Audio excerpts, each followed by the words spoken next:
Bugun sizlarga bir hafta vaqtimni olgan va 30 pochkatosh ketgan aksessuar haqida bir boshdan gapirib beraman. Undan oldin profilimga obuna bo'lish esingizdan chiqmasin. Men har bitta aksessuarim uchun original toshlarni ishlataman. Toshlarni o'zingiz ko'rishingiz mumkin yonishini.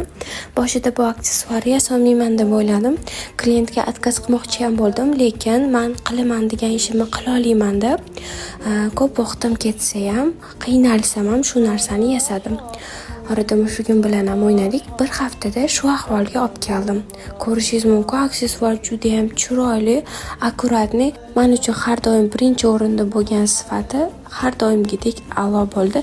Klientim ham o'zlari ko'rdilar, davolni bo'ldilar. Ularga juda ham yoqdi. Siz ham narsalar yasashga qiziqasiz, lekin qiynalasiz. Sizni o'zimni onlayn kursimga taklif qilaman. To'liqroq ma'lumot olish uchun profilim shapkasidagi silkaga murojaat qiling. Aksessuar haqida o'z fikringizni kommentariyada yozib qoldiring.